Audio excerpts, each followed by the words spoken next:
Hi everyone, this is your favorite friend Jay or Jaylan Salah, as you formerly know her, film critic at Geeky Vibes Nation and In Session Film. Today I have like one of my favorite friends in the world and a hardcore Guy Pearce. Shall I say groupie or fan or both? Kristen Battistella, our favorite, great, very wise and very at the same time um opinionated women in session film podcast host is a huge Guy Pearce fan. I mean, you can talk about anything, but her man, if you come like near them, she will attack, but she will do it with such professionalism that she will make you question your doubts. So, Kristen, first of all, happy gathering. We haven't talked in what, a long time? What is going on?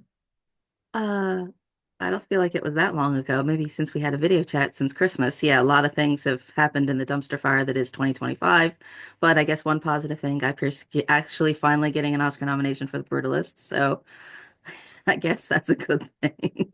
How does it feel when you're rooting for an actor for so long and finally he gets that worldwide recognition, award, I, prestige?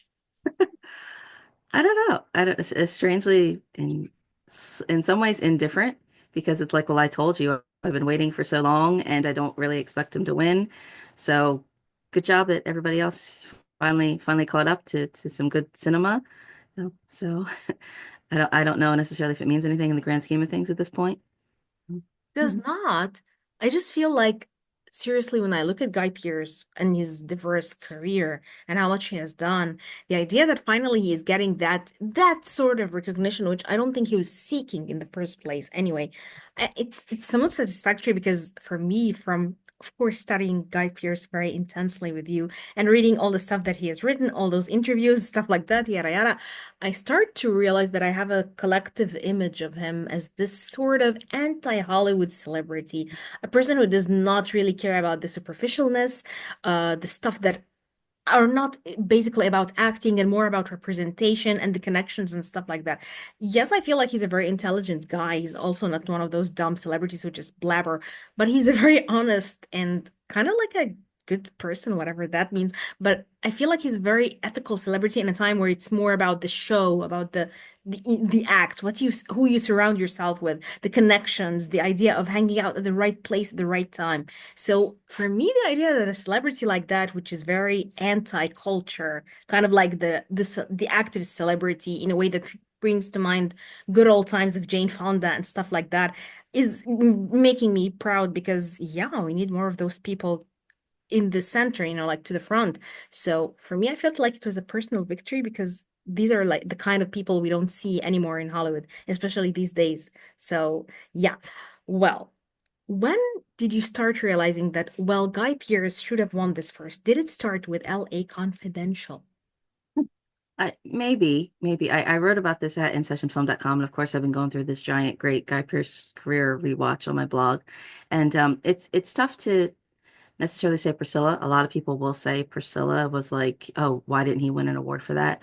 That actually is kind of in my head of my list of Oscar disdain, but more for Terrence Stamp being ignored for that. I mean, I just thought he was so tender and so beautiful. And the fact that, everybody basically knew him as the Superman Zod, and then seeing him basically as this older woman, this widow, questioning, where is she kind of going at this crossroads in life. Very beautiful, tender performance. I went back to my little Oscar books and I'm like, how did he not win for this? Like, really, he didn't get anything. It won costumes. But the thing about Priscilla is that was the first time America was really seeing Guy Pearce. Like we didn't know about like, neighbors like surf like hunk dude or something. So we had no idea the difference. I mean, for many years I thought he was gay just from this movie because he's just such a catty little bitch in it. And it's wonderful.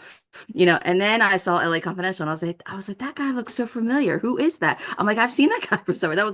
Then I was like, oh, then you kind of get you begin to see how different, even when, I mean, he kind of relatively looks the same, he can be so different, so drastically different from character to character. Then you're like, oh, okay, this is capital A acting here. So LA Confidential is a tough case because, I mean, again, that's another separate thing on my disdain. It should have won instead of Titanic. Kim Basinger being the only person who wins for that. And I guess we'll get into category fraud later, as a lot of people say, was she really worthy of that win? I think she was, just in the nature that she truly is a supporting character. She is, yes, she's the hooker with the heart of gold, but she is pushing both of our detectives to get to where they need to be to get on board on this case. So it's a very good performance. The problem is everybody in the movie is excellent. I mean, who would you? I mean, Spacey is top billed, even though he is kind of the supporting person. They are really the co-leads, Russell Crowe and Guy Pearce, so they probably would have split the vote if they were both nominated. Then could you say, oh, well, you could have put Guy Pearce in supporting? He's not necessarily the supporting actor in it, because then you're sitting there like, well, James Cromwell was right there. Danny DeVito is right there. It was just such a wonderful ensemble. So it's tough to say where would you have put awards for LA Confidential, but, you know, yes, somewhere he should have been nominated, should have been acknowledged for LA Confidential, really. You know, I think it definitely, put him on the map. It's just such an excellent film. I feel like another film that should have deserved more award recognition, The Convert, which we both saw and reviewed on this channel, you guys. I wrote about it. I think Kristen also wrote it. Like, we Mhm. covered this movie heavily, extensively, as any Guy Pearcean girl should do. Because Pearceness was peak. And not just him, even some of the Maori actors, they were excellent. And this is a great film, and I highly recommend it to everyone. But the idea that a great movie would come and go, totally under the radar, people kind of like not recognizing it, it makes your heart feel like, yes, it makes you, for me, I prefer to be passionate about those small projects that no one feels about and knows about, and I would get so heated and excited about them. But at the same time, it still feels like there isn't a huge world existing out there, or a film kind of like A Real Pain, which, yes, I did not really hate necessarily, but I don't think it deserves all the Mhm. accolades anyway. But that's just me. But see, or like even worse, like A Complete Unknown, where I know that what is going guys, are we serious? What is going on here? Like, why is it getting all this pra who is Timothy Chalamet, and why is he getting all this unnecessary crap? And yet something like The Convert goes phew unnoticed because it's a indie movie, because I think it's New Zealand production. What do you say? What do you think? It's, I guess, I don't know, indicative of the short-sightedness. I mean, I have been, even though I have been out of awards, but I always wondered why there isn't like a body of work in that year award for someone. And I think that was sort of really my falling out really over Fassbender, because there was a year where he did like four excellent things and was nominated for something that was actually the far weaker kind of thing. And the idea that, to me, you don't really get to see the actor acting until you can see the multifaceted transformations. So when people are up in these, just in the music bio thing, I'm cosplaying Bob Dylan on Saturday Night Live singing songs. To me, I think that's just one facet, and it's like, how are you're not getting to see the whole thing. And people keep talking about, where has Guy Pearce been? He's back, he's having this like reconnaissance or something. And I'm like, well, he never went away. And I said, case in point, we just had the Converts, we had the Shrouds. I'm already hearing all these wonderful festival things about his next movie, Inside. And AACTA, the Australian Academy, he is nominated for the Convert. And it was funny when we were talking about it. I said, I wish and again, technicalities, because I actually thought he was more of the supporting character in that movie. I mean, he's top billed, he's the name person in it, but I think that was more to get the film made, but you can kind of see that he's more of this subtle kind of secondary character in the piece, or the observer, I guess. But he's nominated for the lead actor for the Australian Awards. And I said that to you then, that was like last summer, where I was like, I doubt this will get awards notice. I said, but he just filmed this other movie, The Brutalist, that's supposed to be getting rave things. And then it just blew up. And it's like, oh, okay. And people are surprised that he's the villain. And I said, where have you been? Haven't you seen his older stuff and seen Count of Monte Cristo, or like Brimstone? You guys, he was very vile, and this is what I like about him, that he can be very violent. So people are like, "Wow, he's doing it great. He's being a very sinister character in Brutalist," and I'm like, "Wow, guys, he can do that, and he has done that before." But you mentioned The Last Vermeer. Wait, what is this movie, Kristen? Enlighten me, darling. He's playing the Hans van Meegeren.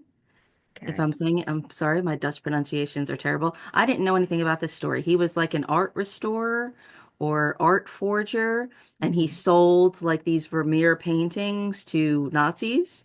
And then when like Allied forces came in and they were trying to get all the artifacts back and everything, the movie itself is flawed. I feel like it because the framework I think doesn't work. It's based on a book and it's following the oh shoot, the Dracula. Claus Bang is like the allied soldier who's like the lawyer who's kind of investigating the case and doing the courtroom kind of trial. And Guy Pearce just really steals the show. So he's kind of on trial, and but yet so they're keeping him like sheltered in like this like attic, and he's like painting the whole time. And he's got like babes showing up, and he's like drinking the turpentine, and he's smoking his little cigarette, and he's being really sassy and just very charismatic and very charming. And it's really funny because yes, Class Bang is very tall, but Guy Pearce seems very small in this movie. He's very kind of squirrely. He's got the little mustache. He's got the little like white little tuft kind of hair. But yet, and it flashes back to him like, was he a Nazi or not? Like it shows them like at the parties with the babes, and he's living it up with the champagne. And you're like, there's just this very charming kind of charisma.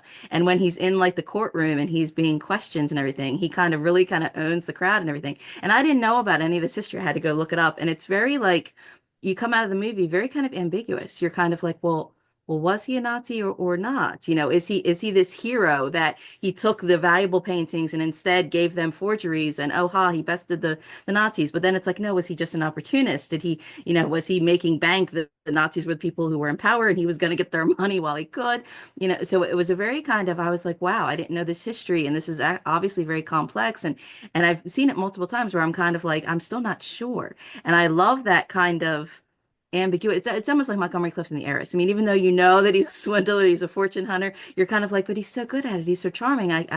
You're unsure. It makes you kind of question yourself. So I thought it was a very impressive supporting performance that just again, I think came out during the pandemic, so it was very blink and you miss it kind of thing. Um, but again, another one that I'm kind of like, well, I wish people would really revisit. I tend to use GIFs from it a lot when I'm talking back to people sassy, because I just want to say to people, you probably don't even recognize him while I'm using this GIF. That tells you, how good he is. Definitely. And when you mentioned Montgomery Clift, I think also another film that I adore, I confess, he also gives you this vibe of ambiguity. And I love ambiguous, like performances like The Rover, like a movie that we really enjoy. I think for me, he is very ambiguous in that. Like, is he a good guy or is he a bad guy?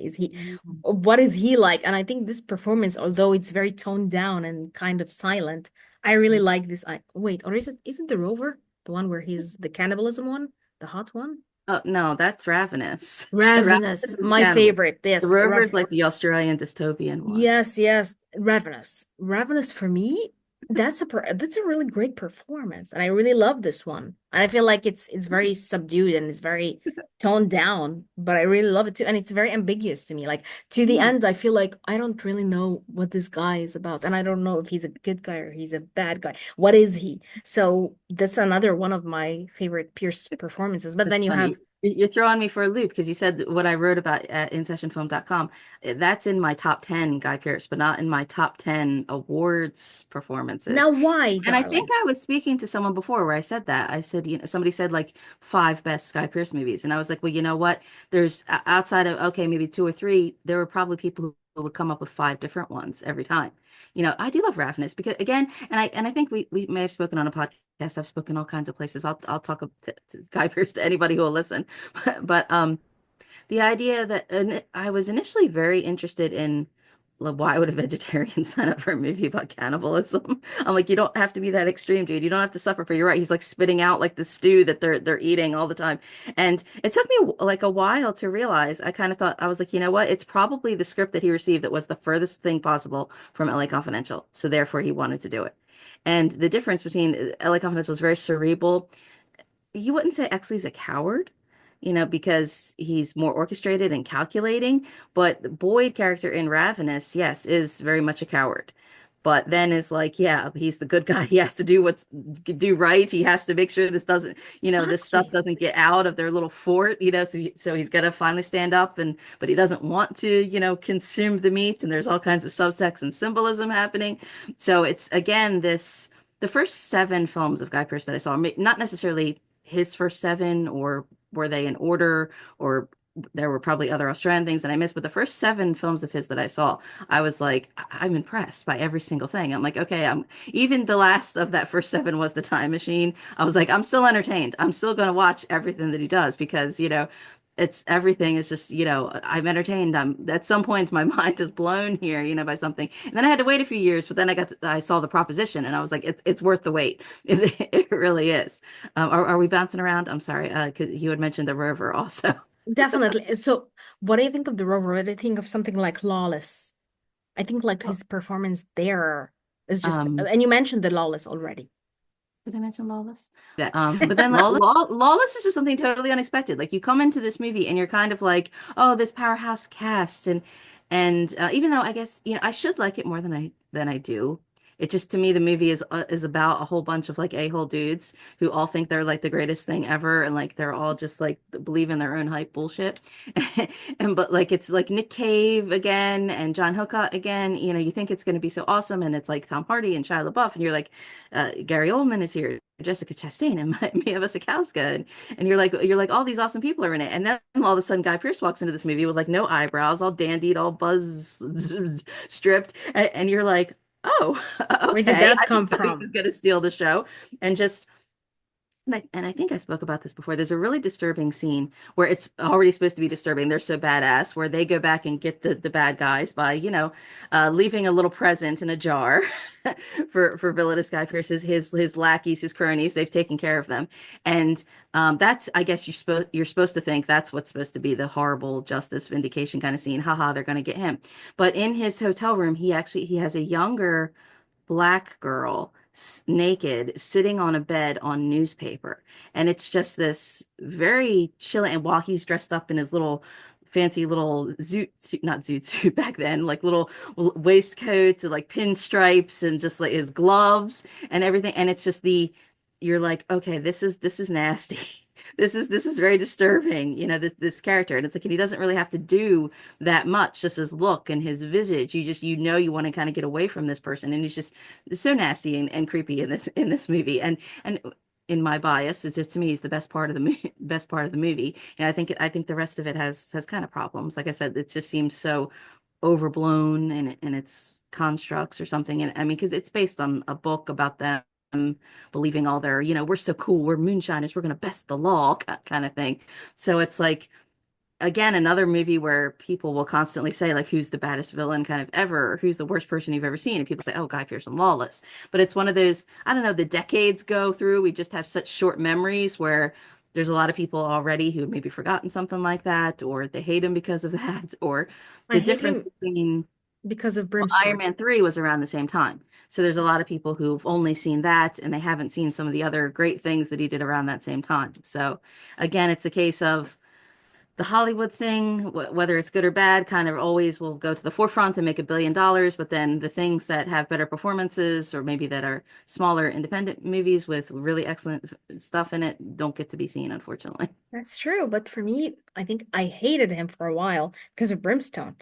You can see this movie and not hate him. He is Yeah. awful. He is Even mean. me. He is like the manifestation of the devil. Seriously, what a Oh, yeah. perform. And when you see Guy Pearce and he's all ethical, like, oh, let's save the world activism kind of vibe, you realize, wow, this man goes to really, really some dark shit, some like extent of his, anti even personality. Like he goes against himself to create something that monstrous. So I don't know. I think for me, this is not just an Oscar nomination, it's an honorary nomination because he has done so much and he keeps a very low profile and he goes so chill about his You know, career.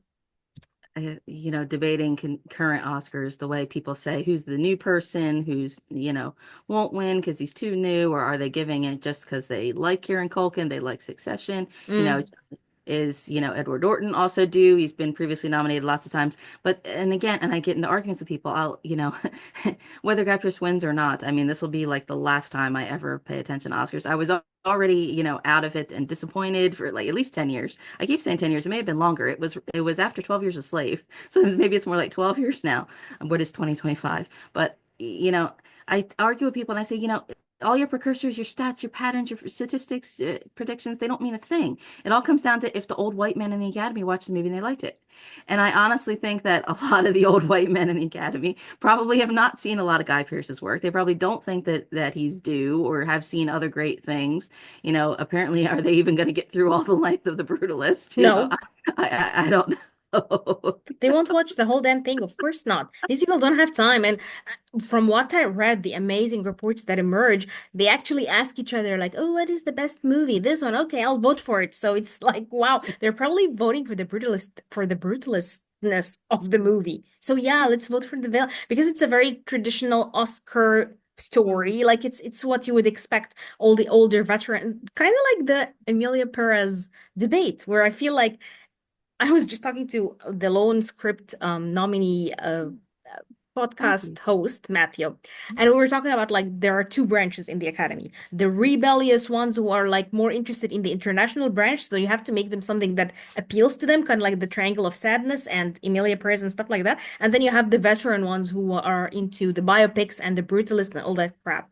So I feel Oh, like they're I also think is it terrible to say, but I also think that even the old white crowd veteran stalwarts probably picked Emilia Perez honestly just to fill their diversity boxes. They were like, it's a exactly movie about women, it's the France, but it's Brazil, it's Spanish, it has trans. I think they just checked it to meet all their boxes. And in 100%. some ways, am I out of, left field with some of this? But in some ways, it's like because I'm not paying attention to the awards, I can look at these things and say to people, well, let's put this in perspective. They say, no, no, no, that's not what it's about. Like they only nominated the substance and the Coralie and not Baby Girl, not Helena Rain. And it's like there's not enough room for more than one woman's film to get nominated. And So why? it was like, oh, everybody liked the substance. Oh yeah, yeah, Demi Moore's back. We'll just pick that one. Oh, Exactly. Nicole already had her stuff, whatever.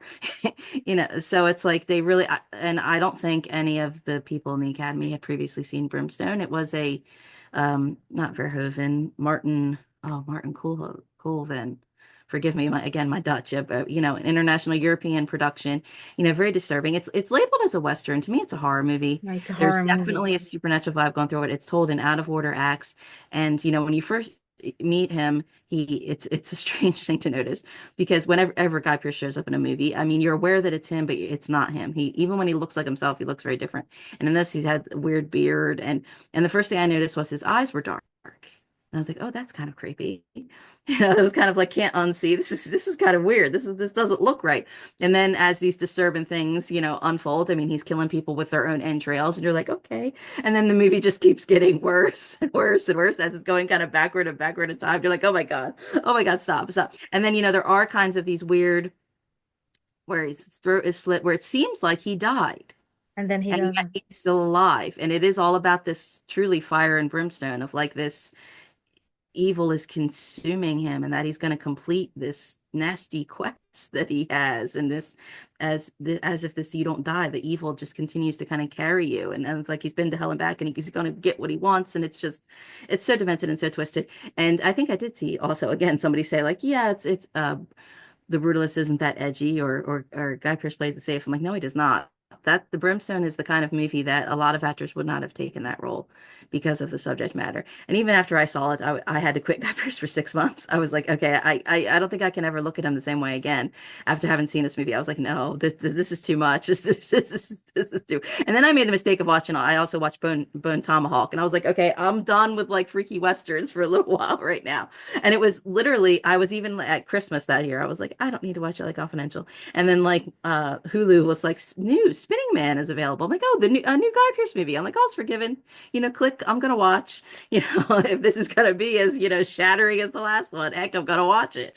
So I mean, I really enjoy those kind of visceral, raw performances that just kind of, you know, excuse me for political, Trump getting angry at the bishop for calling him out in church. It's like that's what church is supposed to do. That's what Yeah, sermons, that's when you're true. being preached to, that's what's supposed to happen. You're supposed to, get raw and reflect on yourself. And like exercising, you're going to break down your muscles to build them back better. So it's like I'm always into like these, okay, give me the pain. Guy Pearce is very good at pain. Let's have this kind of visceral experience together, please. Like, okay, go on a journey with a film, which I guess is maybe what a lot of people are connecting with in The Brutalist, that it is, an old-fashioned sort of epic kind of saga kind of film. I feel like, oh my God, I feel like I'm kind of brutal, excuse the pun, myself, but for me, the kind of artist that, sorry to his lovers, Timothy Chalamet is represents everything that I hate about actors. The idea of, like I'm just playing a game. You know what I mean? Like, I'm not really that good, but I know how to make everything to convince everyone that I'm the best. Or I can be a darling of the industry and of the people and make them feel that I deserve what I reach, make them feel like I struggled for it.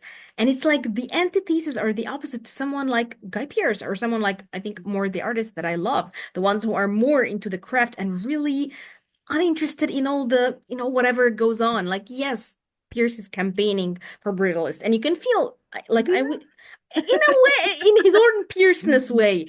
And he's kind of, when you see him, he's kind of happy. Of course, like, why? His face is, you can feel his pride.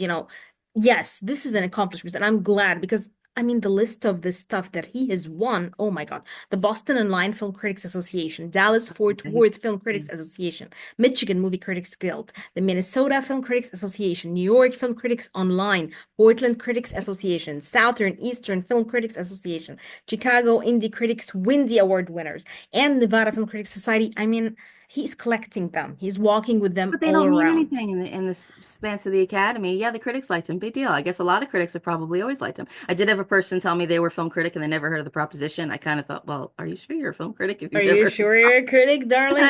and not to pick on Karen Culkin because I do like Succession, but the idea of I was arguing with someone where they said, you can't fault him if it seems like he's being himself or if it seems like he's playing something from Succession. That's just his mannerism. He can't change that. And I'm like, but a good actor can change that. I said, Guy Pearce is different in all of his films. He does just that. Like I said, the difference between his persona in The Last Vermeer, you would not recognize that was him and that he and I'm like, but okay, so what are we doing here when, yeah, like again, not to poo-poo Timmy Toe, but the idea of the people lauding people for being themselves. I don't know if this is a long time coming in the industry, something like The Rock being the person who's like the biggest box office draw just because he's The Rock. The And Rock, yeah.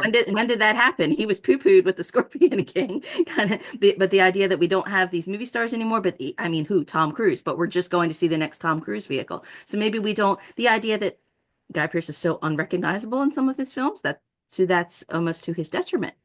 That people don't recognize when he does a good performance. They don't see anything. A lot of people probably have not seen him in anything since Iron Man. They thought it was funny that he showed up in Mare of Easttown. Yes, that's so true. And I think this is for me, this is the problem. I saw a movie like A Real Pain, and I don't even find it a bad movie. It was a good movie, but I didn't expect, like, I saw it probably later after the hype. But even as I was watching it, I was like, yeah, that's a good drama. I feel like part of the appeal was probably the story, in my opinion. Also, and it tackles a lot of things that I would suggest the voters would go for, but also Kieran and his like Succession, hype.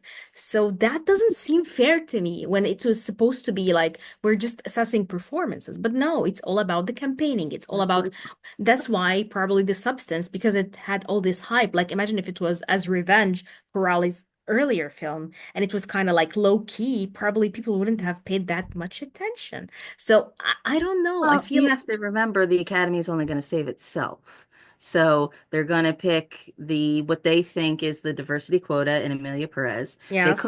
They at this point they could not ignore the substance That's because true. of the noise it made, even though it was a movie, really an independent kind of production that other people had passed on. That even The Brutalist only was made for $10 million. I don't know how it's doing at the box office, but the idea that these films are I don't believe in hype. You see a lot of things that were hyped that obviously they didn't. I mean, where was a month ago, people were talking about Gladiator 2. They're still riding the Wicked train. Obviously, our friend Clayton, I told everybody they're gonna forget about Challengers.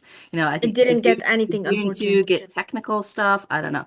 It's like they have such a short memory of window, but And so Dune they're 2, only gonna exactly. pick what's the good things. People were like, sure that Dune 2 is gonna sweep awards. And look how it Mhm. fared. Like, as if they completely forgot about Denis Villeneuve. And that was like, whoa. But then I also talked to some wise people, and they're like, but you know what? The Academy doesn't like, the voters don't like sequels. And I was like, okay, so it was more about whims and, like what you like and what you dislike and what bores you. So for me, the award game, yes, I'm not gonna say it's necessary. I feel like it's something that I'm really familiar with because it tells you how the world goes round beyond what you think is fair and unfair, yada yada, blah blah blah.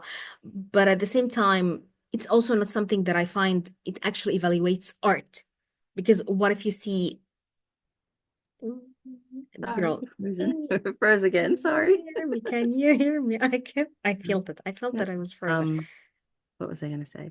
No, I've seen a lot of people do this, talk about like, oh no, he's the shoe-in for supporting actor, but A Real Pain wasn't chosen for Best Picture. So, uh-oh, does that put Kieran in jeopardy? And He's gonna win. there's so many of this, people say 7 out of 11 times the Best Picture also had the supporting actor. And but if this, then that. And I'm like, it's not an algorithm.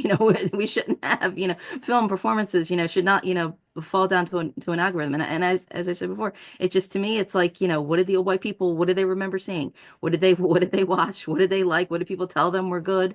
That's it. And how many of them will say they didn't watch the shorts, they didn't watch the foreign films, they don't watch the cart animated, they're just Exactly. cartoons, so Anything with you know, subtitles, they I'm disregard. I'm over the whims of the Academy. I've got my, as I said, I had taken off, a nail out of my coffin for Oscars when Christian Bale won, and I don't expect Guy Pearce to win this time. I mean, and not because of the worthiness of his performance or other performances. I think that it's all for outside external factors, the politics of the film, his personal material. I mean, we say he's campaigning, is that he actively showed up to some events, is basically his campaigning. He's not going to promote himself any further than that, No. because he's just not interested in that. He said that, he's more excited about the opportunities that something like this notice is going to bring, that he's reading scripts right now. I'm like, yes, read all the scripts, do everything, please, please do more, you know. Um, so I mean, I'm just not, the Academy holds nothing for me. I don't understand how they got up to being such the pedestal when they just get everything so wrong. And I think just if you look at, I think any sensible person, if I'm the biased fangirl obsessed, fine, whatever. But when you look at his career, I mean, there's just, I don't know, three, four, five performances where you can't deny that, there's talent, skill that should have been acknowledged here. We haven't even gotten even into a lot of. There is a lot others, yes, that I was going to mention. And there's one that I think you keep telling me to watch. And I was like, I need to watch it, but I'm afraid for what it would do to my heart. Breathe In. Because it's like him and Felicity Jones and all this, sexiness. So what about this movie, Kris is going That's one of to? my honorable mentions. And although that came out a few months before Iron Man 3, and it's the better movie as far as I'm concerned. It's just this really tender, I want to say it's Drake Dormius is the director. He also did Equals. He does a lot of more improvised kind of things. And he's a school teacher and Felicity Jones is an exchange student. They bond over some music. And today it would just be, I don't know, Euphoria, scandalous, sex in the classroom, oh saucy, kind of thing. And it's not that kind of film at all. It is a very sad, kind of bittersweet kind of movie. And yes, his wife and their daughter, and all kinds of these entanglements, and just if you're unhappy in your life, and someone comes in, and clearly she obviously has some issues here that she's kind of projecting things onto him, and it's a very, very subtle, kind of tender kind of movie. Um, and yet it's a very beautiful film, the kind of film that when you get done watching it, it kind of makes you question yourself.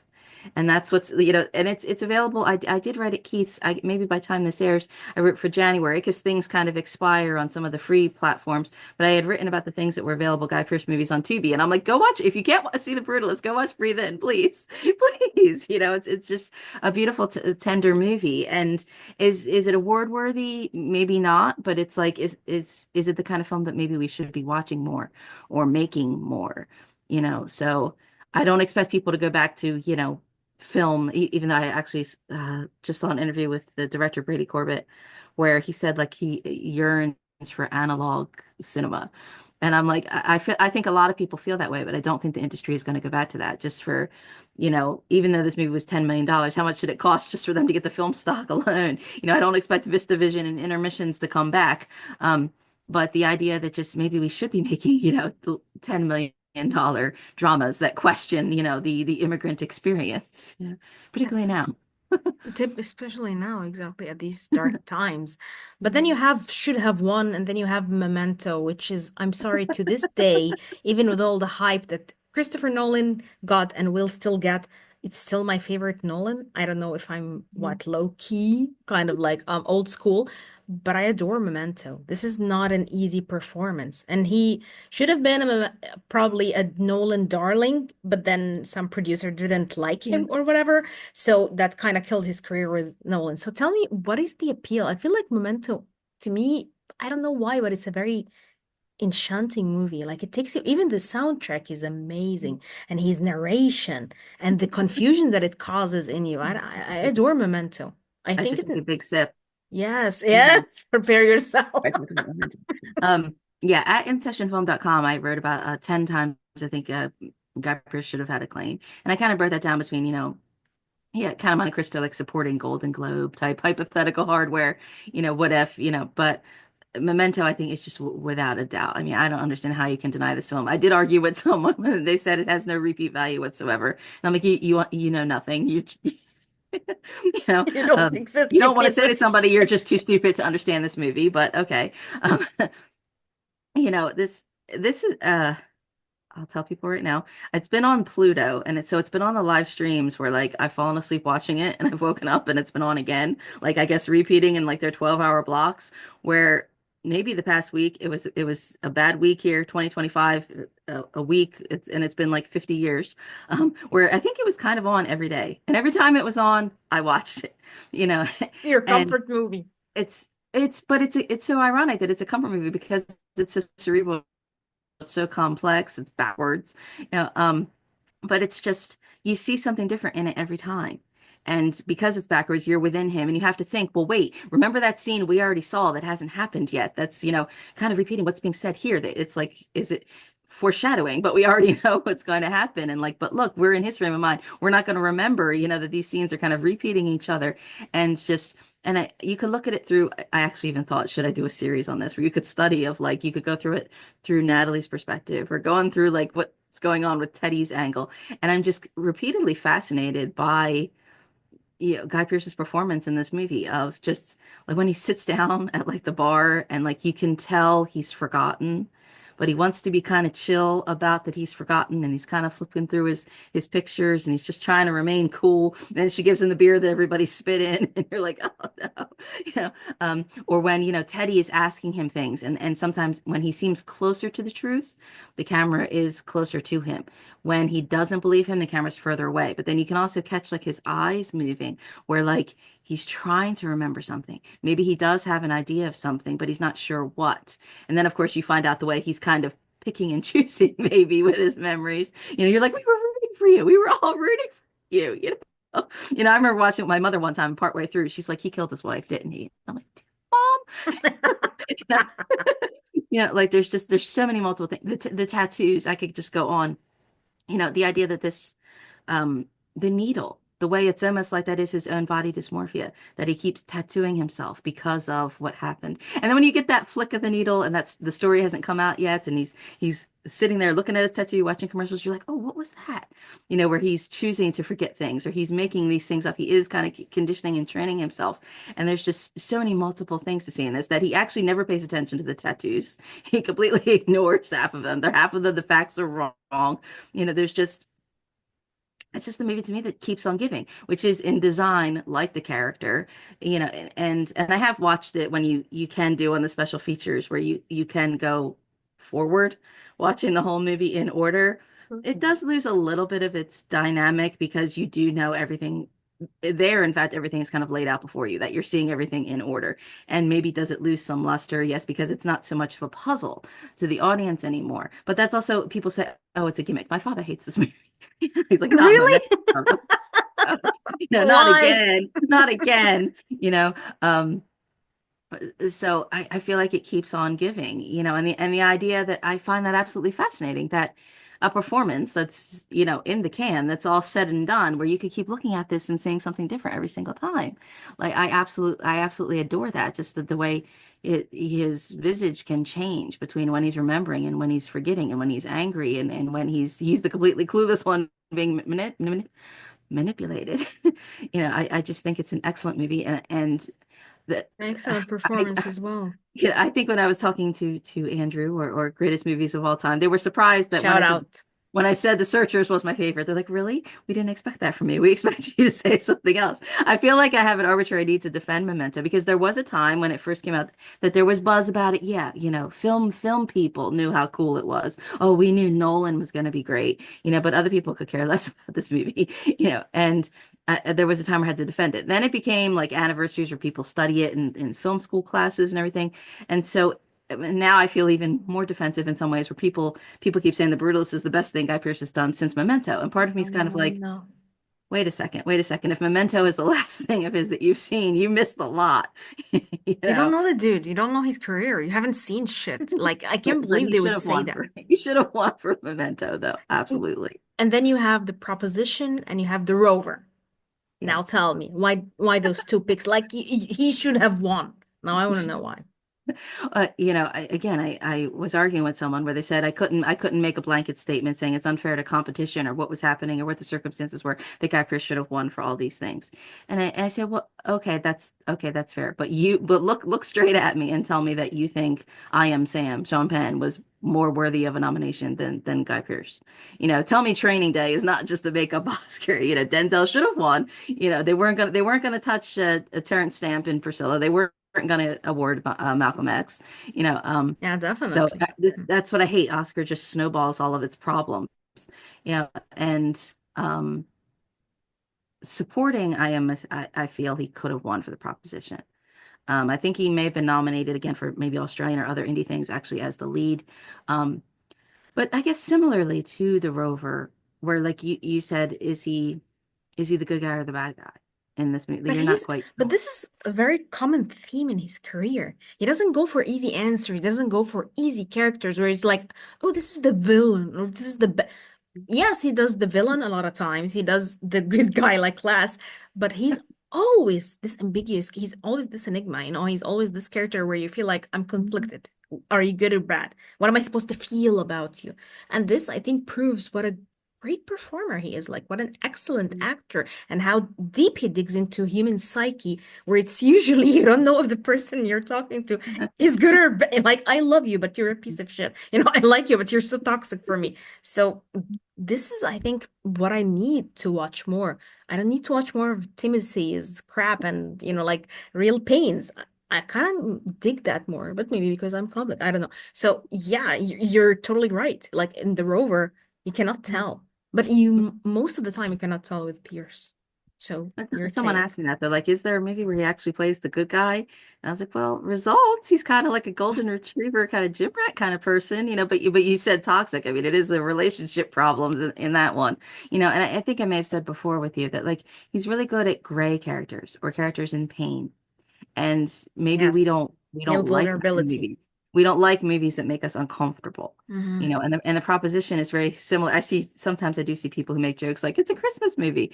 You know, there's a very simple. They're in a gang and he's sort of the middle brother and the younger brother has been captured and they want him to go after the older bad brother, Danny Houston, kill him in order to save the younger brother. So it's a very straightforward, like that's the titular kind of, it's the titular role. But along the way, and it's a period Australian Western, but again, to me, there's some parts of it that feel very surreal. As if you go so far into the outback, you kind of stray into this purgatory kind of area. And I absolutely dig that. And like I said, I had to wait.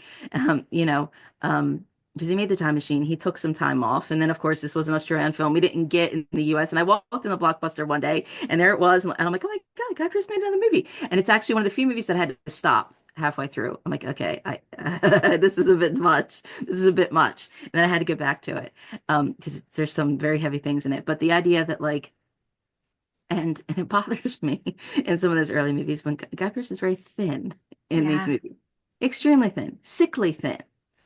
Poor And in baby. but it's so funny because in the proposition that completely works for this character, where he gets this literally like a spear going through him, and they pack it in, with kind of poultice and everything, and it's almost like he's kind of dying from the inside out. But it's so worth it, and you get to the end, he says, I want to be with my brother. And you almost kind of think, well, what happens next? But you think like, well, nothing probably happens next. He probably just sits there in the sunset and dies. And it's just Yes. very a very cathartic kind of film of like, oh, these it's a very beautiful film, but it's also a very ugly film at the same time. So, and it's again for somebody to say they've never heard of it. Oh, did it just get dumped to streaming? I'm like, excuse you, no, excuse you. No, to me, it's one of the greatest Australian films. Maybe granted, I haven't seen a lot of Australian films, but it's absolutely excellent. And so yeah, again, unfortunately, I don't know where he would have fallen in category wise, but I definitely think he should have had a claim for the proposition. Okay, so what do you think of category fraud anyway? Like, do you think it kind of diminishes sometimes some performances? It puts some performances over others? Does it like take from the right of someone to deserve their shine or deserve their place because someone else kind of Mm. like greedily overtook it or kind of like inserted themselves? What do you think? Do you think it's an unfair business or is it Mm. really not I important? think we spoke before, maybe on the Women in Session podcast. So I think I may have said something like Hollywood just it doesn't know what to do with when you have two women in one movie. And I think category fraud kind of spills into that, where I mean, I think obviously when the Oscars first came out, they didn't initially have supporting categories. And it was almost sort of a slight to be listed as the supporting person. That you were like the mother or the old person. The idea that you were the secondary performance in a movie was kind of like a negative or derogatory kind of thing. And then I guess there's no clear definitions or rules about it, but you know, you look at some of these and you're like, that's not a supporting person. Just because the movie's not about them or they're not the they're not the main female, so they're supporting characters. Like, well, no, they are the top woman in the movie. That means they're the top actress, and I've seen a lot of category fraud in like actress, and I'm like, really? Seriously? No. Like the Danish girl, it's like, really what? I'm confused. Oh my Um, goodness, don't you remind know, me. um, and I don't like this idea of also um ungendering the Yes, I know what you mean. categories because I still feel like it would Best be actor. 8 out of 10 would be men. Um, Exactly. because I thought this before. I think when we talked about when I spoke with Amy about like the birdcage, it's kind of like Nathan Lane. Nathan Lane is would have been to me the actress lead in that movie. That's so But there's, true. there's no, we don't have categories that are able to handle that kind of thing, unfortunately. So yes, category fraud to me can be very disappointing because it's very people get lumped into it for the wrong reasons. And then, of course, I feel like there's probably a lot more backdoor things that we don't realize about it. When people simply say they admit that they're the lead, but they have a better chance of winning and supporting. And when people start playing with, I want that person to win in this category so that way I can say, look, they've got to win, and look, they're in my next movie type of thing. They just want the placard above their name kind of thing. So I feel like it's probably maybe the category that's easiest to manipulate. I don't know. And we've seen obviously past practices of like Weinstein, that these kind of things can happen. And it's another reason of where I just feel like it's so woefully inaccurate. I mean, who won instead of Terrence Stamp for supporting actor for Priscilla? Um, and then there's also just so many technicalities of just like Patricia Neal could win Best Actress for only being in a movie for 20 minutes or something, or Elizabeth or something. But then people could be co-leads and could be in support. So it doesn't make a lot of sense. And it's just, I find it more annoying and frustrating and infuriating. It's like, why can't it just a great performance be a great performance? And there's nothing wrong with, we talked about Val Kilmer. I mean, the definition of, I'm your Huckleberry, in Tombstone, of that, there's nothing wrong with being an exceptional supporting character that just drives the lead to do what they need to do. That's just, bonus storytelling. This is something we should be praising, not something we should be manipulating, you know. 100%. But okay, at the end of the day, do you think we should just celebrate the nomination for what it is? Guy Pearce, Oscar nominee. I mean, for me, I'm just happy for him. I'm really happy for him. First of all, because he deserves it, baby, you deserve it. And second of all, because it will still get him more opportunities because of all the hype and all the, like spotlight on the nominees. And you know that the next year people will keep, oh yeah, we need them because like you said, they just need the placard.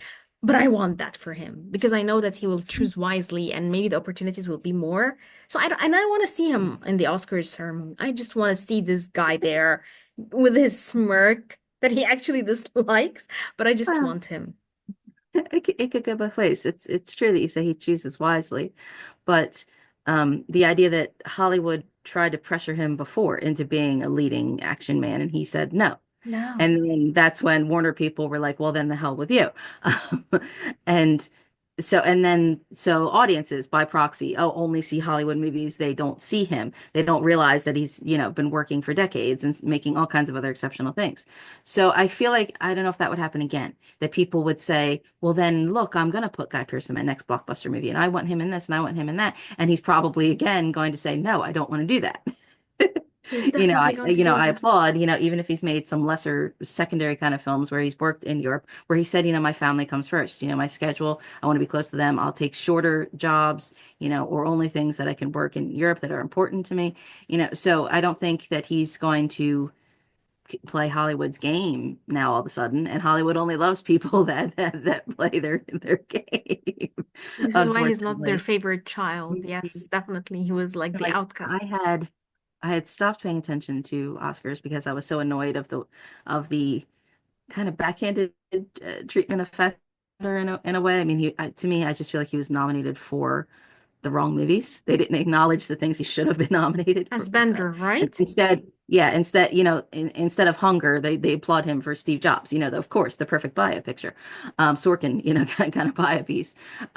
So then I vaguely, again, it took me a little while, but to see The Rover. Again, it was an early A24 movie that a lot of people still have not heard of this movie. I don't know how. I'm like, Oh, now a cult of A24, how are you not going back through their catalog? How did the Robert Pattinson people miss this? Again, I was kind of like the Twilight dude. I did not know he could act. Like, oh wow, okay. exactly. Um, and like when I saw The River, I'm like, of course I know he didn't win anything for this. Even though the whole time I'm watching the movie, like, oh, here's his Oscar clip. Oh, this is an Oscar clip. Like he did it again. Like, oh my God.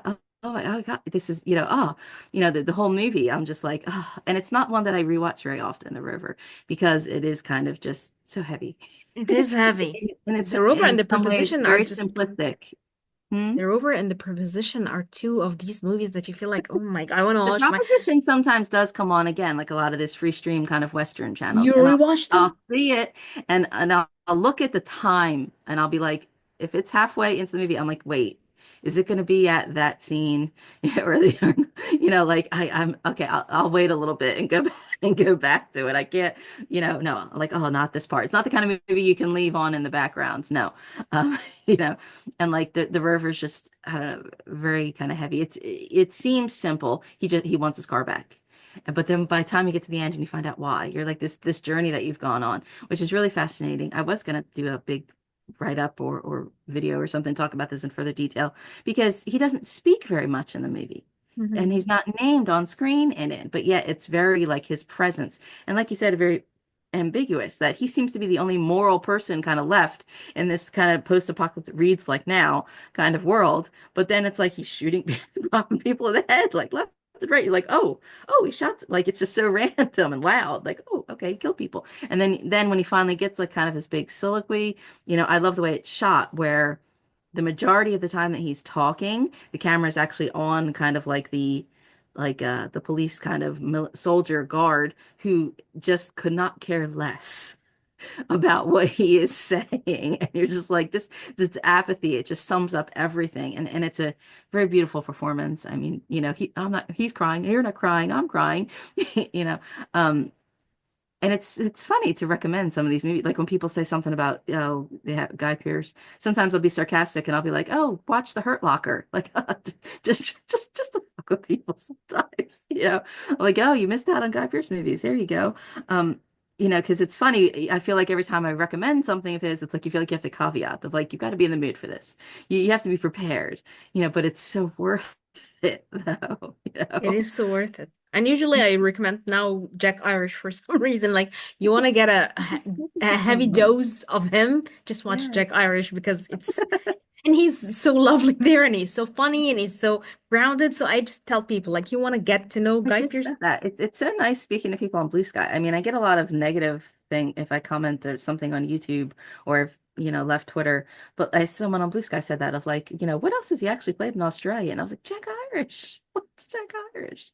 And I think we generated a bit of a stir with our It Ends With Us Oh, did we? episode. I don't know because I Oh mean well. like, whoa, guys. But seriously, because we talked about like we tackled the very like recent topic Mhm. and it was like there and a lot of people entered, a lot of people were talking. So I was like, wow, we're generating a lot of discussion. So Guy Pearce love on Blue Sky and we're garnering some commentary on Twitter for our more like in the game episodes. I don't know. I think we're generating conversation, which is what film is supposed to do, what art is supposed to do in Mhm. general, even Mhm. in the bleakest times.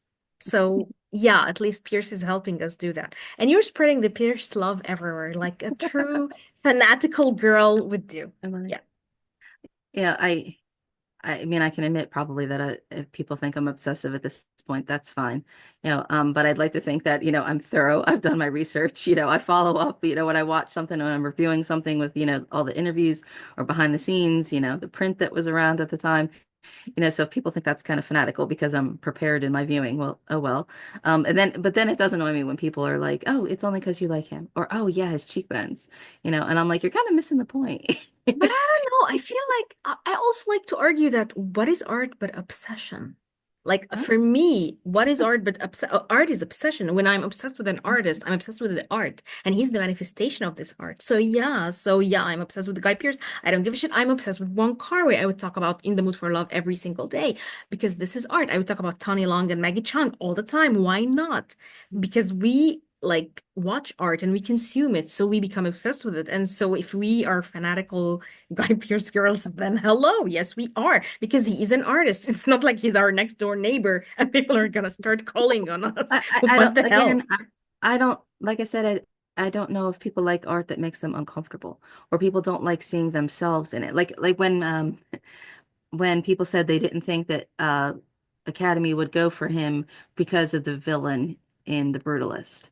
And I said I was thinking of like Professor Plum and Clue when she says, oh, you've been indicted, had an affair with your patients, and now there's been all these murders. And he's like, you don't know the people at the UN. I might go up in their estimation. So the idea that maybe some Academy people kind of really recognize themselves in the kind of character, they get the metaphors and the mirrors that are happening there, and I don't know. I think that's what good art should do. Make us uncomfortable, make us take a look at ourselves. And make us see even a darker version of ourselves. Like I was watching Kiss of the Spider Woman, which I haven't, by the way, believe it or not, watched before.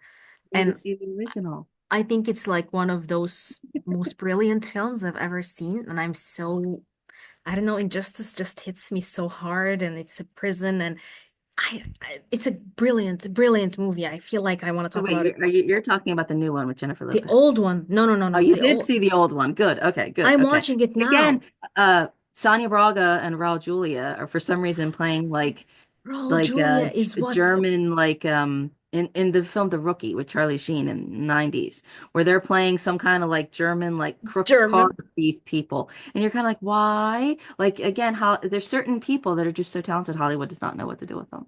That's Raul Julia is that kind of person. His eyes alone.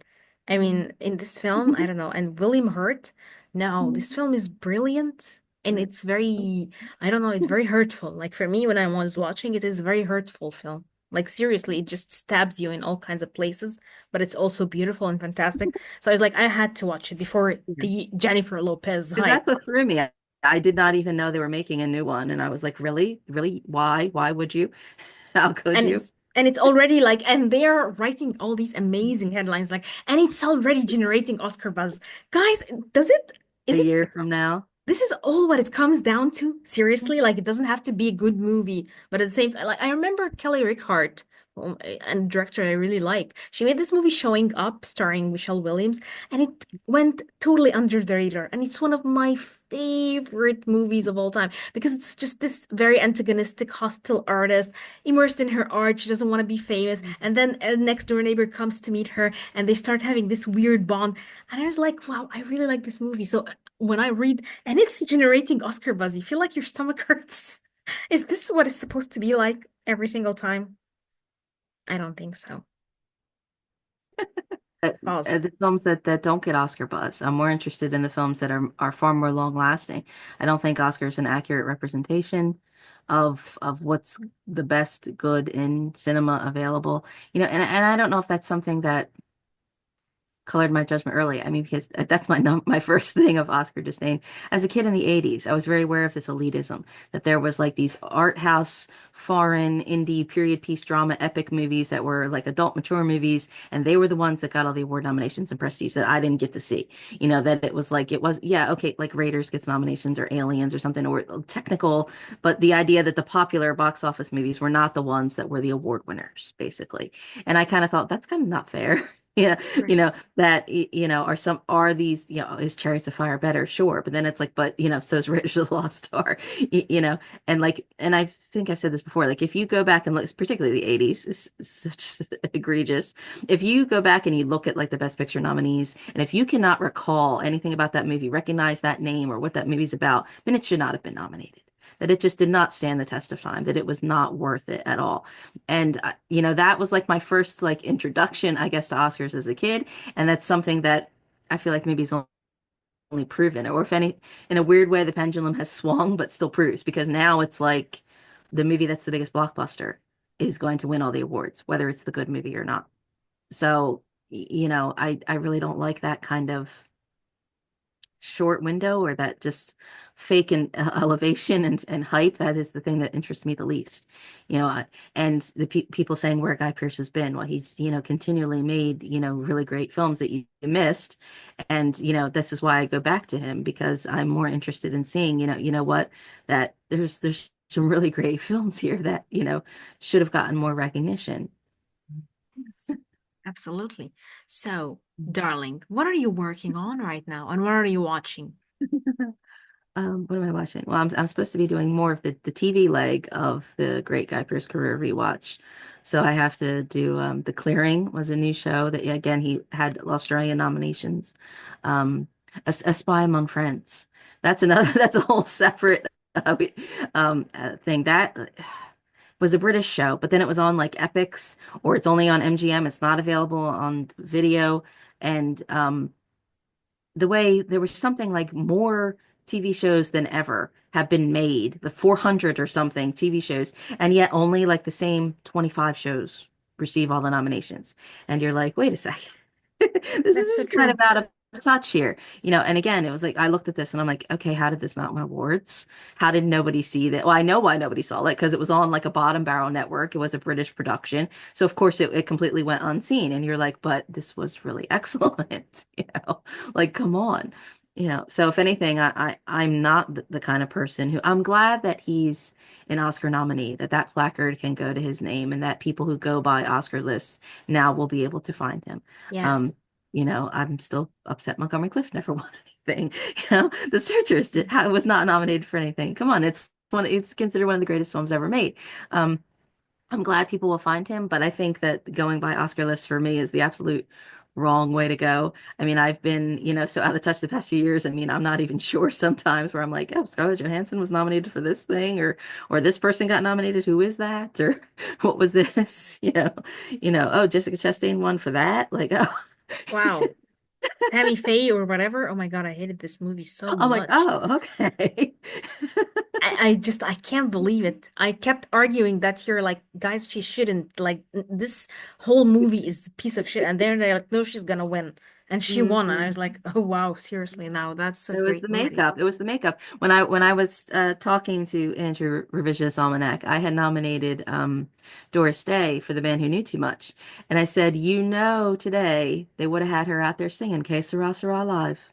That would have been the sole reason she got the nomination. 100%. Yeah. 100%. Yeah.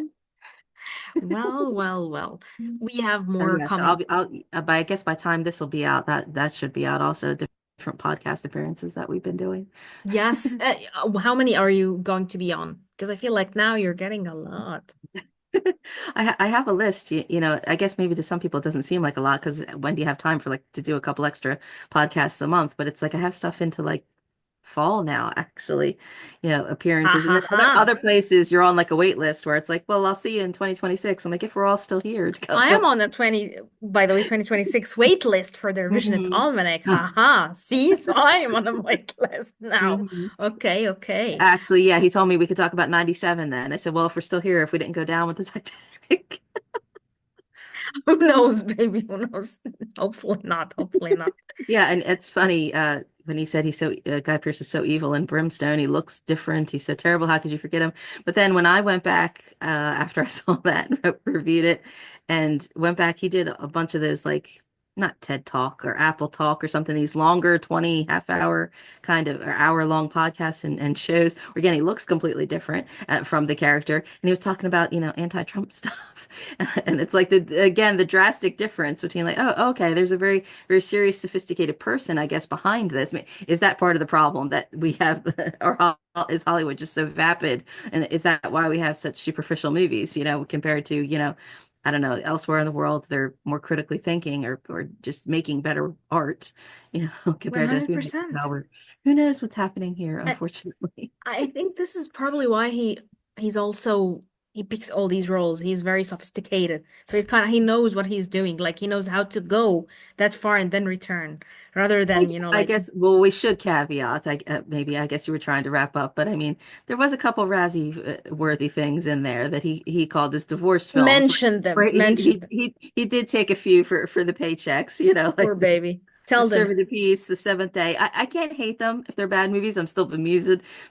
They're still entertainingly bad movies, but I appreciate that he's honest about it compared to people who, you know that's what kind of got me about that It Ends With Us. How you could be all smiles on a press tour, and then months later, when I first said to you, like, is it an Oscar contention? Is that why this stuff is coming out now? What is the timing of this? The idea that you could pretend to be all smiles and promote this great movie when it was, but then have all this other stuff come out, and the way, yeah, they're trying to sell something or they're trying to be part of the brand or the product, and even some of the new material that he spoke of for The Brutalist, he says there are two parts to your job. Yes. He says, I tend to do my job, put it away, move on to the next movie.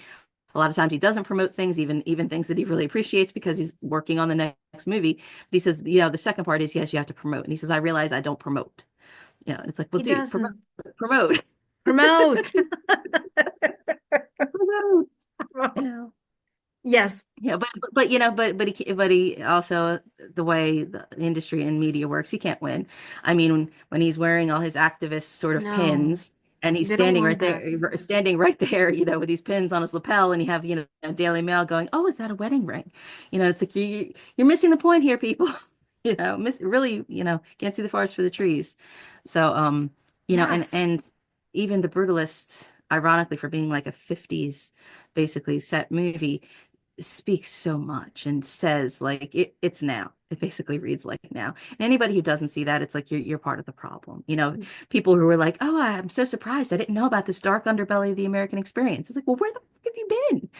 You You know, guys don't know shit, and the way basically. people kind of debate that, obviously, there's, is it Zionist or not, or, obviously it's the post-Holocaust, there's different debates in the film, so the fact that a film that asks questions, that doesn't give any easy answers, Even I feel like this is Pierce the kind of himself movie said that we that. need now. Mhm. Exactly. And I feel like this is when I saw Brady Corbett talking about No Other Land, I kind of felt like his intentions weren't, like anti-Palestine or whatever. I felt like his intentions were more of thought-provoking, let's see the experience itself, and you take yourself the side that you feel Mhm. you're comfortable Take a with. good look at yourself, Exactly. So this is you what know. made me realize, like, probably I was waiting for Brady Corbett to kind of like showcase some of his own beliefs because I know Pierce. But then when Pierce said that, and when I saw that, and still no other land is not finding a US distributor, I think it Yeah, won't ever. but yet it was nominated.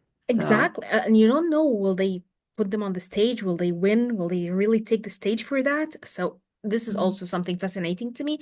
But at the same time, this is what I love about art is the idea that these statements are made and these people we are here. Whether it's Pierce with his lapels, whether it's No Other Land, whether it's whatever the film that we really feel like we are passionate about and root for, at least we are here. At least we left a mark on the world as bleak and as depressing as it is, even if people didn't understand completely. So kudos to that. Mhm. Yes. So our next women I is could go on, but I feel like you you want to wrap. could go on. I don't want to stop. Baby, I'm worried that you're We tired, discussed honey. everything. And it's so funny because as much as people were talking about The Brutalist, I'm really looking forward to this Inside, this Australian prison drama that he I has want to making the watch this festival one rounds too. now. As much as I'm like, oh yeah, okay, the Brutalist, yeah, sure, let it win everything. I don't care. Because I'm Let's more go like, to you the know low what? I key just want to see ones. the next best thing. Exactly. And I don't want the low-key ones, the ones where he doesn't get the hype and the attention. Yeah, give them to me. Give me more Pierceness, more obscure Pierceness, where we can talk about them later and discuss them here on our platform. All for you, Pierce. So yeah, go on. Tell me more. Say everything. Mm. Say it isn't Well, so. the Killing Faith Western that he just finished making also is supposed to be another supernatural And kind of. isn't he making something with Keira Knightley?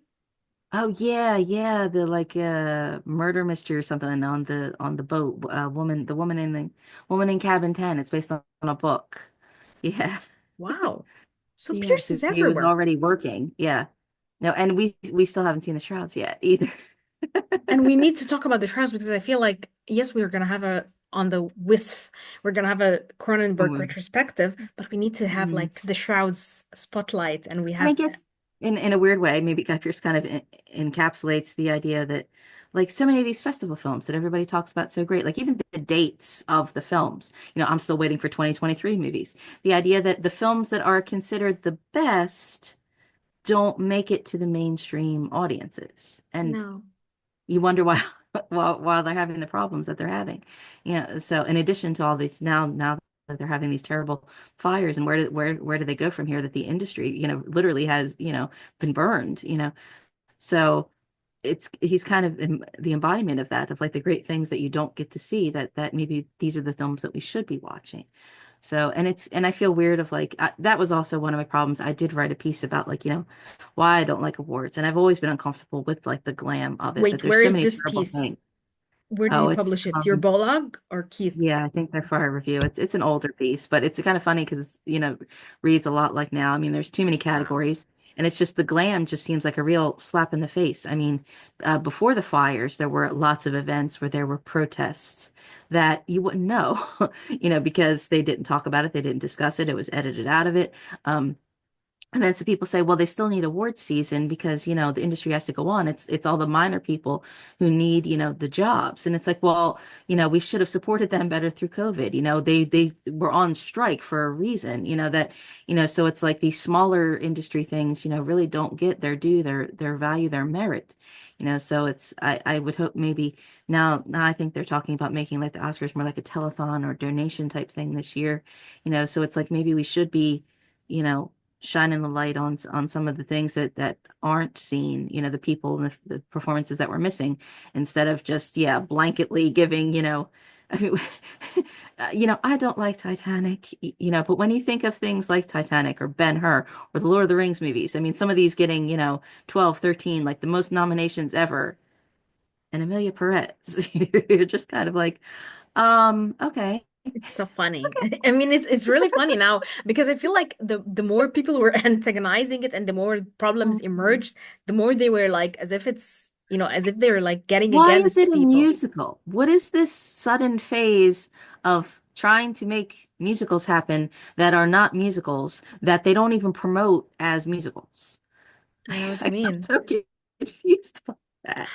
You It's know? like when they talked about Joker Folie à Deux and Gaga was like, no, Mhm. it's not a musical. Guys, it is a musical. What are you guys talking about? This was a movie Mhm. that I thought would also be good, but no. Like I wanted to go against critics and say, no, it's a great movie. And then I watched it and it was shitty. So I felt like, ugh, no. It really deserves all the slander. Um, I do feel like maybe am I fangirl or am I vindicated when I do see Guy Pearce say things that I agree when he's like when he because he's a musician as well. And I've seen interviews where people said to him, well, are you going to do a musical? And he's like, no, that's dumb. Why do people just break out into song? And I'm like, yes, yes, I agree. Yes. And they're playing the cello. You're like, oh my God, okay, okay. He's playing the cello. Well, well, well. Oh, Pierce. Somebody turn on the air conditioning. Well, that's kind of part of the movie, with her and him, Dude, which that's why I've been trying honestly, to tell you watch it because you I you will get in watch your it and your then we will be faculties having like, a like, oh yeah, mhm. Chris, yes, I know what you mean, darling. Show me. Yes. Look at this. Oh my God. Even they look beautiful there. Blu-ray, and because there are times when I do screen captures I probably would be even more insufferable if I tried screen capturing Memento. If I went like frame by frame, forwards and backwards and tried overlaying everything, I would be insufferable. But the films that are really great films, I upgrade on Blu-ray. I'm like, I want to own the best quality of the film. I'm not Ever. interested in the screen capture of it, as opposed to you. You're like, oh, that picture was really hot. And I'm like, well, okay, but that was a really great scene. Sometimes Please. It's a hot, great it's scene, girl. um but that's what's the irony, I guess. Sometimes, like when we spoke, I did get the convert on DVD because I did want screen captures of it because each frame was so beautiful, like a painting. Beautiful. It's like sometimes with Pierce especially, um, sometimes I feel like a still frame does not do justice of what he's doing. Even like when, Even you when can he's harken feeding back to cubs, shut up. No, this one does him no, perfect. When no, he's feeding the the scene tiger in L cubs, man. the two brothers. I mean, this Um, does him justice perfectly, and I'm fine with that. but well, I don't know. Even that, when it's like up close of like his eye on like the sights of the rifle and the tiger coming up to him and his eyes kind of moving of like there's a tiger that's gonna attack me momentarily. That's intense. But like the big everybody knows now the scene in LA Confidential, that to me is acting masterclass, the Rollo Tomasi. Like no, like it's funny because I will try and find like the screen captures of that like on the internet and like you can find a couple, but I'm like, but no, you have to see the scene. You I have know to what you mean. understand like the look on his face, like when this is happening. Because today that would be shot so differently. Overlay, echo, or this is remember that flashback, echo, echo. And this scene is just him in the frame of like poker faced of like, no, no, no, I haven't. And like you get like his eyes dilate a little bit, or like his face kind of Jaw flexes a little clench. bit. And this Yes. is and it's the hinge point of the movie where we've hated this character. He's such a little a-hole in this Exactly. Hated movie. him But from the day moment one. that happens, we are on board with him.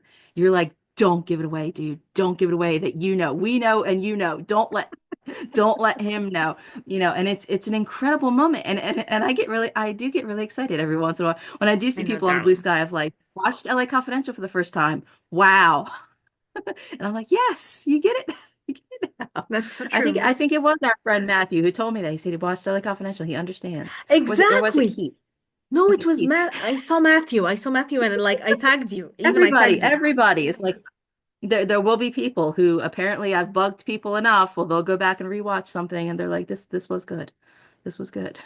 All for us, all for us. Like Why- this is a true fangirl does that. You stand up for your artist and you just promote them nonstop. We're always there for you, Pierce. Yes, go Tiger. Definitely. And we have to, like he totally deserves. Come on. Like we're doing it for the arts, baby. So the eye candy comes in second. So what? We're So, doing it so for the are arts. we any better when we say he's due the win, that he should purely win just because he deserves it, that it's the career win? See, no, that's not fair either. It's not fair, but I feel like think he should win. I haven't seen the Brutals, but I've seen the real pain, and I don't think it. This performance is I think it's more likely that he'll win the BAFTA. I guess that makes more sense, I think, Pierce. because it's Okay, if he wins the yeah. BAFTA, trust me, that's fair enough for me. I don't care about the Oscars. Just win something, baby. Win something, my darling. Definitely. That's it. I just want him to win anything. But I want to know You were picking no, you were picking my grade. I have my list. My should have ones as well documented. What do you think he should have already won awards? definitely Brimstone, definitely Memento. Memento is brilliant film. Definitely The Rover. He should have won something for The Rover. But I like also wait, Revenant. I like Revenant. I don't know. I think Revenant is a great movie and See, a then great you get performance. into no, this is my favorite. I like this instead of that, I and I think think he did have other like Jack Irish nominees, award nominees. But then that the short film he made, Lorne, why didn't that that get like a short best short film, award? I mean, that's like brilliant. a 15-minute show reel of him. And I a think it's one-man excellent. show, and it's same against Mhm. nature. I adored this film. I remember watching it, chills down my bones. No. And of Yeah. course, he should have won something Again, for Two you Brothers, you at least just were hotness. saying. like MTV Best Kiss, Yeah, Best you were just Fingers. saying the hotness or something. That's the thing that I absolutely adore about Lorne is, yeah, I could say he's handsome. I think he's gotten better with age as he's gotten more comfortable in himself. Yes. Um, but when you're watching that Lorne and you're effectively the camera, he's talking to you, and you're out in the woods by the campfire with Guy Pearce, you're kind of like, I don't want to be here. This is scary. This I, is so I would freaking not want to scary. encounter a crazy Guy Pearce in the woods. Like, no, no. It's And then you're like, what an act. and at the same time, it's like Mhm. I think I don't know. He has a lot of great performances, man. But the things that I saw for him that made me love him are things that I think he should just win for because he's brilliant in that. He should have won something for Priscilla, and I think Priscilla should have won a lot of more because it deserved more love, basically. But So it won costumes. It is an Oscar-winning film. It is there. yeah, but still, what about the performances? What about the art itself? What about what made Yeah. it Priscilla? So yeah, there's a lot. There's a lot. Eh, Two Brothers. He should have won something for Two Brothers, like favorite hot heartthrob, like kissing and feeding like anything. Hotness award. Is there a hotness award? I would give it to him, definitely. That movie Um, is just I, wow. I I'm really kind of glad that like I've been doing this career rewatch. It's taken me longer. I had to kind of stop and start or revisit things, through pandemic and health and everything. But it's some of it's been a comfort, some of it's been a revelation, or just like a reaffirmation of like cinema, kind of. But I'm almost kind of like and I really kind of stalled in what I was doing also after the election, and it's what is creativeness? I mean, how can how can we be here like this when, people are just getting knocked on the doors and being taken away already? It's disturbing 2025, you know, but it's like I'm glad I did this. And there's part of me that's kind of like, I don't want to finish it. I don't know what I'm gonna do when I do finish it. Without Like I it, kind I of know feel what you like mean. who would I do next? Who would I go? Even if I go back and revisit my indulgent Sean Bean, it's like it's not going to be on the same level. You know? No, I'm sorry, girl, but no. Sean Bean is not on the same level as Guy Pearce. I'm sorry, girl. Kick him out. Kick him out. No. We can maybe No, do Dark No rough Shadows. Yorkshire. No, no, no. Come on, dude. No. Like, no, he's a good dad, like good DILF or good, like rugged old, weird foreign guy gets drunk in bars. No, he's not Guy Pearce. Guy Pearce is like a chameleon. You don't have chameleonic Sean Bean. You have Yeah, deaths of Sean Bean. Guy Pearce would not get in a bar fight. No. No, of course not. He would be like the pacifist, kind of like talking people out of their violence. You would definitely see him being zen amidst the crowd. No, but I don't know. You can do a Dark Shadows rewatch. If you finish it, we will do Dark So Shadows anyway, and talk about it again and again and again, baby. We have a lot to talk about here. So don't you worry. Even if you run out of Pearceness, there will always be a Pearceness. I'll always be the next thing. Always be the Definitely. next thing. I want to talk about Breathe In, definitely, and Snow River. We have to talk about Snow River because it's my show. Like Jack Irish was yours, Snow River's mine. So we do this, basically. Wholesome westerns. Yay. Yay! Mhm. Mhm. Anyway, this was like insane, crazy, fangirling, loving the guy so much. And Kris was always the charming guest that she is. We're gonna have like what, James Spader next on the Women in Session? I believe so, but maybe by time this airs, that should be out. Yeah. Definitely, this will air soon, guys. I promise this will be like soon because we need it before anything gets revealed, more awards get taken. We need to have it like hot topics so that whenever he wins something, we just give to people like watch our discussion, yada yada, blah blah blah. So yeah, definitely we're gonna have like more women in session, more Jay and Kris on the J days, and I hope you tell us what is your favorite Guy Pearce performance, and do you think he should win or Kieran Culkin? Tell us in the comments or come at us. We don't care. Thank you very much.